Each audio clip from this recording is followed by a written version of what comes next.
there's like at least 18 people. Hey. All right. It was really complicated. And then Sean Dell's like, hi, that's well, his process is to put vinyl on the wall, and he's like, well, it might take 72 hours. I go, well, how many people within the 72 hours? Like, is it all day? And he's like, yeah, well, sometimes I have like 14 people at a time. So his process is to do the vinyl template, and then he basically like has everyone take a graphite pencil and go in there with every letter. Like, that's what he just does. So,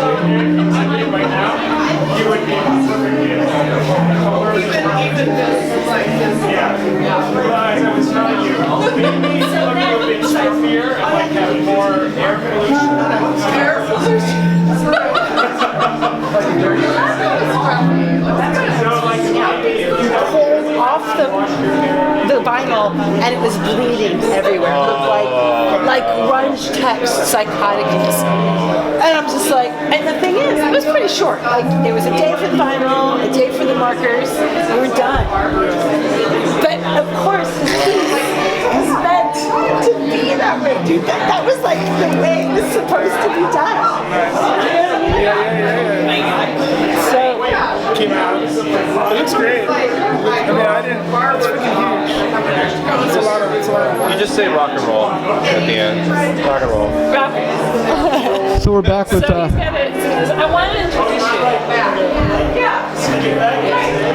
We're back with Lianne Mueller from A Ship in the Woods, and now I got a brand new battery in here. So you were telling me before about how you find artists, and that you were from San Francisco. Yeah, so you were in San Francisco. I lived in San Francisco for a long time, and I was part of a group called the Mission Creek Art and Music Festival. A group, like a collective. It was kind of a collective, and we'd have these huge. We take over. It's like the San Diego music thing, but with art, and we'd have like international musicians and artists, and we'd take over the whole city and program venues. Where were you located? Did you have a home base? No, we were just.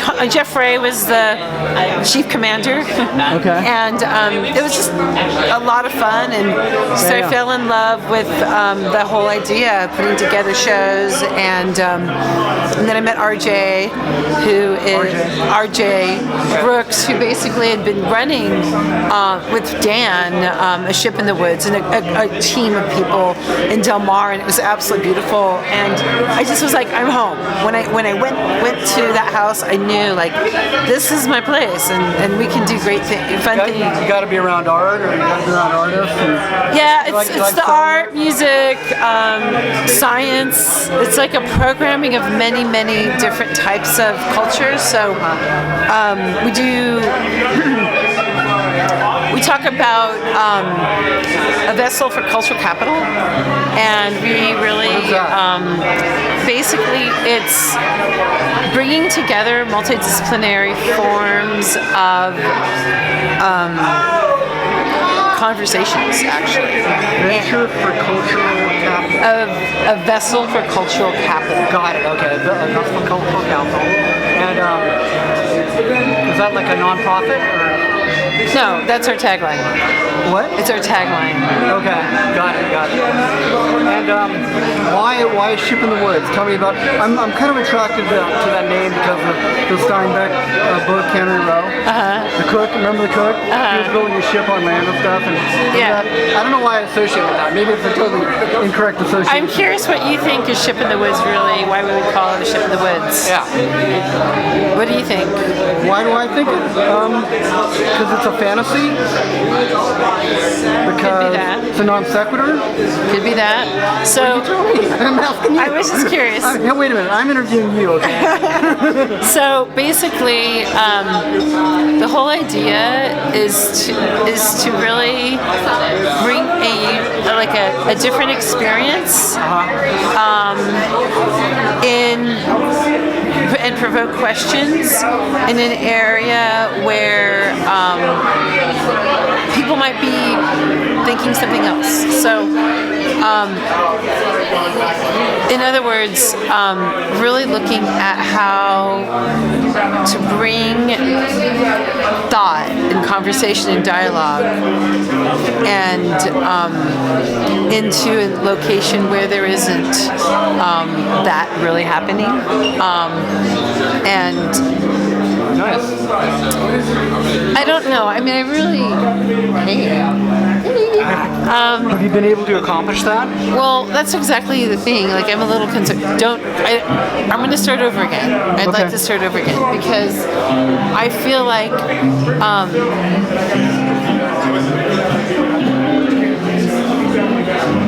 we want to bring together people that want to discuss ideas that go beyond their everyday life. So your everyday life is the woods, and the conversation is the ship, right? So I think that better explains what a ship in the woods is. Okay. And it's everybody's discussion and dialogue is different. And maybe they come and nothing will happen. Maybe they'll just enjoy themselves, or maybe they'll come and they'll think of something that they generally don't think about on the everyday level. So there's something therapeutic about both entertainment and art. I mean, if people are having fun and being creative, that opens the door to a lot of other things that are good. Have you achieved that yet, do you think? Or are you still working towards that? I think we're always working towards that. I think that and that's the whole thing. It's like we're presenting something, and everybody can take away something different, and we're just happy if that happens. You know, I think we're always looking at ways to do something that would just create an experience that we want to feel. You know, and come along, join the fun. You know, join the troops. But another idea of what we do is we really like to bring together interdisciplinary thinkers, and that's a big part of what we'd like to accomplish. And you know, what does a scientist want to say? What does a psychologist want to say? How do we bring that together? Art's just the medium, but also artists have their own dialogue. So bringing a group of people together to create a dialogue that integrates these ideas, and a writer, a filmmaker, really looking at creating a way that people can have a very intricate conversation. Nice. I saw that double helix sculpture when I was walking in. You guys are affiliated with like UCSD or any other? Yeah, we love UCSD. So UCSD is, well, actually, it's not just UCSD. It's every university, college here. We work with so many different students and professors, administrators to help to support the art community, as well as looking at mid-level, emerging and established artists. So bringing everybody together. So yeah, it's about just looking at different perspectives. And yeah, absolutely love the universities. I mean, I think there's something like 5 universities here in San Diego. So there's a lot of great artists and a lot of great teachers and a lot of creative thinkers. Are you guys, are you based only here at this home in Felicita, or can you move around? Do you plan on doing it anywhere else, or is this pretty much where you're going to stay? No, we believe in looking at unique spaces to create an experience. We had a show at Cabrillo National Monument. Where? Cabrillo National Monument. That was you guys. Okay. Yeah, and they don't do that very often. No, and we're always looking for new places to have events. Yeah. Right on. That's a great question. Is there anything around here? You were given tours earlier, which I came a little late, so I didn't get in on. Is there anything you'd like to show ReviewerTV that you could walk us over to? Or I could shut off, maybe you could find us and bring us to, and then we'll turn it back on? Well, yeah, there's a great, yeah.